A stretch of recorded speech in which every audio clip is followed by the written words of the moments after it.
గొప్ప శుభవార్త. అందరూ బాగున్నారా? మీ కొరకు మా నాన్నగారు అనుదినము ప్రార్థిస్తూ ఉన్నారు. మా నాన్నగారు ఇప్పుడు వాక్యం చెప్పబోచున్నారు. దానికి ముందుగా మనం ఒక మధురమైన గీతాన్ని విందామా? Let's enjoy.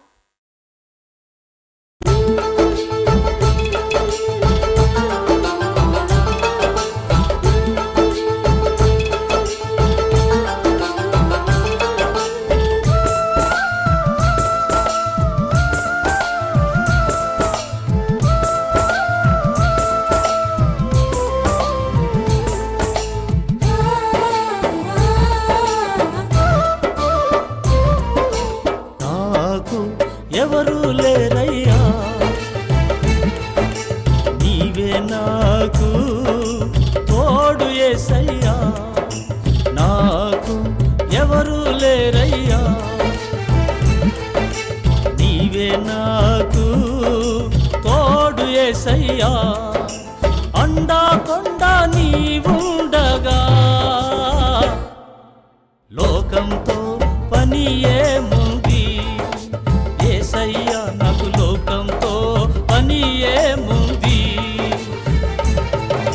నాకు ఎవరు లేరయ్యా, నీవే నాకు తోడు యేసయ్యా.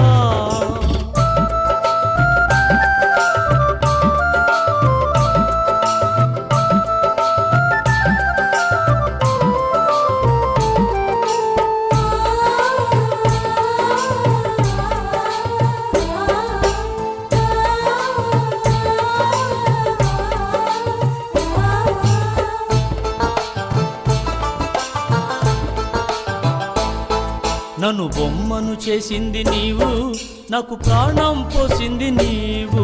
నన్ను బొమ్మను చేసింది నీవు, నాకు ప్రాణం పోసింది నీవు. నన్ను మనిషిగా మార్చింది నీవు, నన్ను పుట్టించిందే నీవు. నన్ను మనిషిగా మార్చింది నీవు, నన్ను పుట్టించిందే నీవు. నాకు ఎవరు లేరయ్యా, నీవే నాకు తోడు యేసయ్యా. నాకు ఎవరు లేరయ్యా, నీవే నాకు తోడు యేసయ్యా.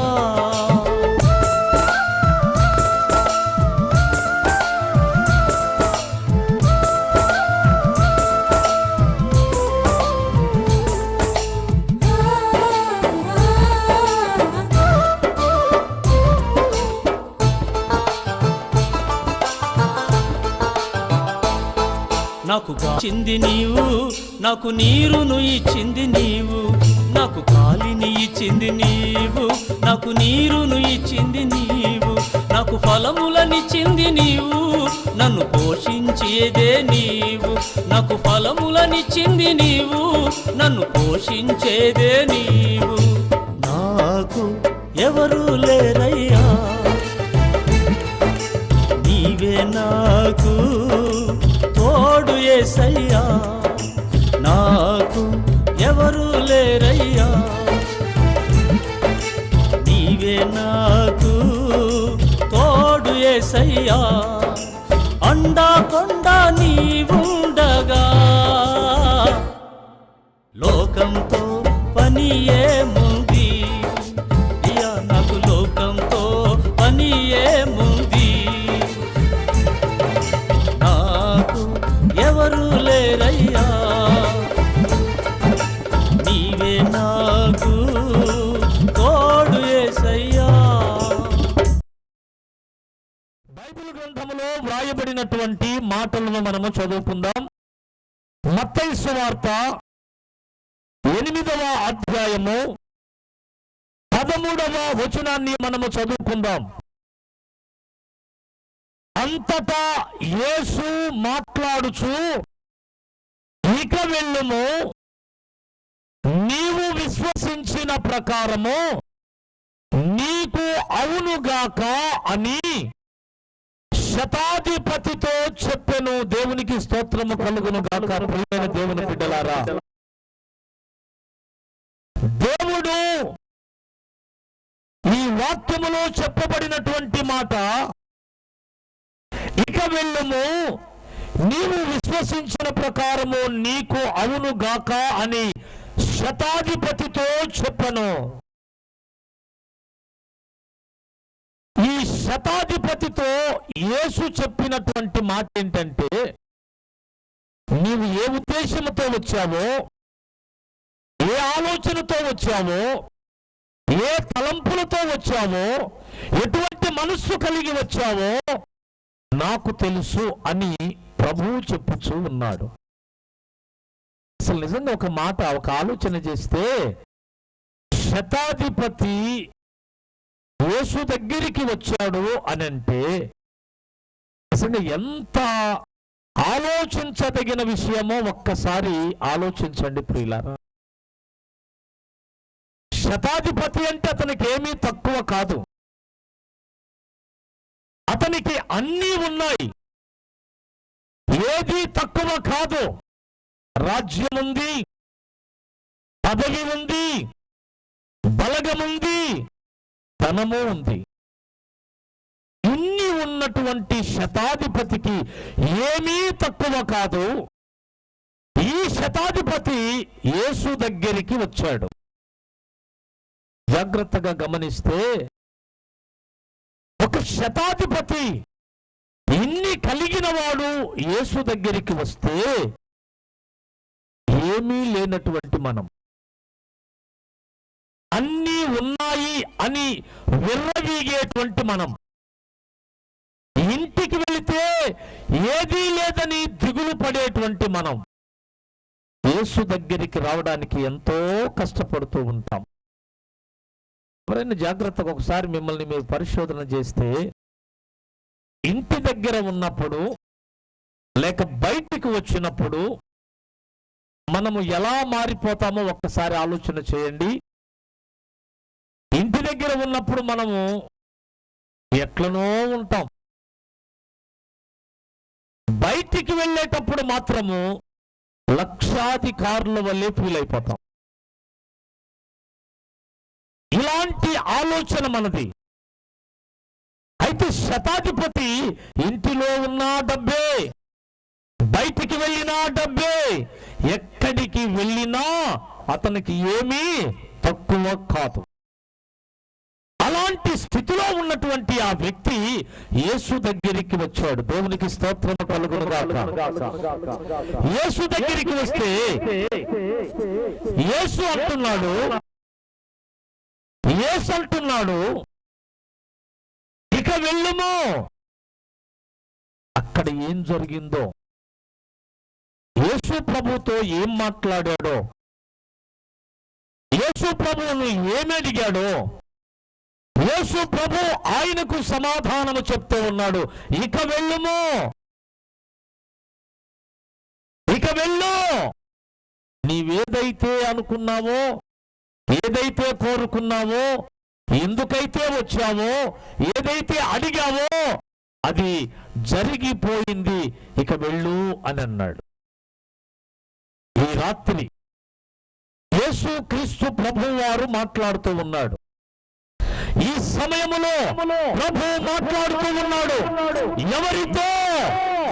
ఈ స్థలములో ఉన్నటువంటి నీతో మాట్లాడుతూ ఉన్నాడు. నీవు ఎందుకు వచ్చావో కూడా యేసు ప్రభు వారికి తెలుసు. ఏ ఆలోచన కలిగి నీవు వచ్చావో యేసు ప్రభు వారికి తెలుసు. నీవు వెళ్ళబోయేసరికి దేవుని దీవెనలతో నీవు వెళ్తావు. ఆమేన్. అయితే అతను వచ్చి ఎంతో సమయము గడిచింది గనుక అతనితో అంటున్నాడు, ఇక నువ్వు వెళ్ళు అని. నేనైతే మిమ్మల్ని ఇక వెళ్ళండి అని చెప్పలేదు. ఎందుకని? మీరు వచ్చిన పని పూర్తి కాలేదు. ఆమేన్. మీరు వచ్చిన పని పూర్తి కాలేదు. మీ మనస్సులో ఏమి ఆలోచిస్తున్నారో, మీ మనసులో ఏ తలంపు కలిగి వచ్చారో, మీరు ఏ కోరిక కలిగి దేవుని సన్నిధికి వచ్చారో అది దేవునికి తెలుసు గనక దానిని నింపి, దానిని మీ మీద ఉంచి, మీకు కావలసిన అవసరతలు తీర్చి మిమ్మల్ని పంపిస్తాడు. అంతవరకు ఆయన మీకు వెళ్ళండి అని సెలవివ్వడం. వచ్చినప్పటి నుండి ఈ శతాధిపతిలో ఉన్నటువంటి తపన ప్రభువు చూస్తూ ఉన్నాడు. ఆ తపనేంటో మీకు చెప్పక మునుపు ఇంకొక సంగతిని నేను మీకు జ్ఞాపకం చేస్తాను. చూడండి, మత్తయి సువార్త 15వ అధ్యాయము 28వ వచనం. అందుకు యేసు మాట్లాడుచు, అమ్మా, నీ విశ్వాసము గొప్పది, నీవు కోరినట్టే నీకు అవును గాక అని ఆమెతో చెప్పను. దేవునికి స్తోత్రము కలుగును గాక. ఏమంటున్నాడు? అమ్మా, నీ విశ్వాసము గొప్పది, నీవు కోరినట్టే నీకు అవునుగాక. ఈమె దేవుని సన్నిధికి వచ్చినప్పుడు ఈమె విశ్వాసము ఎలాంటిదో దేవుడు కనుగొన్నాడు. నా ప్రియమైన దేవుని బిడ్డలారా, మీరు ఈ స్థలానికి వచ్చారు. మీరు వచ్చిన తర్వాత మిమ్మల్ని దేవుడు గమనిస్తూ ఉన్నాడు.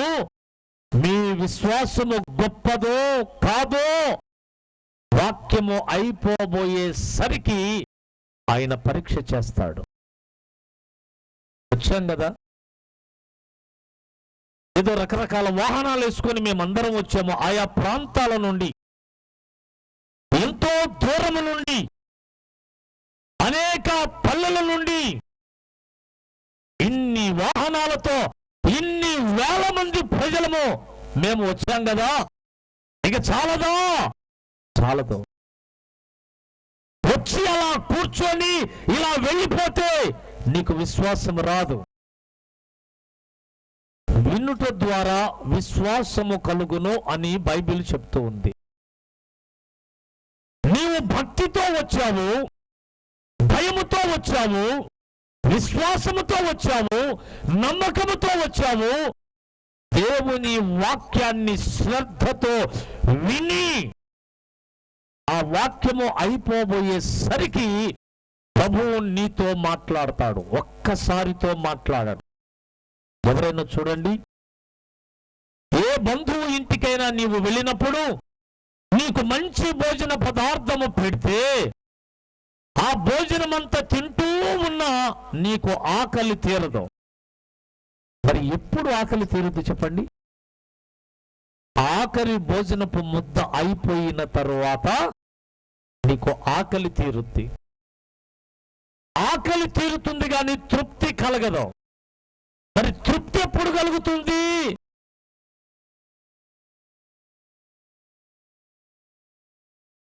అవునా? కొంతమంది, నీకు అలవాటు ఉందేమో సంసోన్ అన్న, మాకు చెబుతున్నాం, మేము మాత్రం అలాంటి వాళ్ళం కాము అని మీరు అనుకుంటారేమో. కానీ వాస్తవంగా కొంతమంది అడుగునున్నదంతా కూడా ఏలుతోనో మూతితోనో నాకినంత వరకు దాని తృప్తి తీరదు. కూర్చోగానే ఒక ముద్ద రెండు ముద్దలు తినేసి, అమ్మా వేరే ప్లేట్ నేను చేయగడుక్కుంటాను, ఇక నాకు చాలు అనేవాళ్ళు ఎవరైనా ఉన్నారా? అంతటితోనే కడుపు నిండదు. ఉన్నదంతా తిన్న తర్వాత అప్పుడు ఇక నాకు చాలు అనిపిస్తుంది.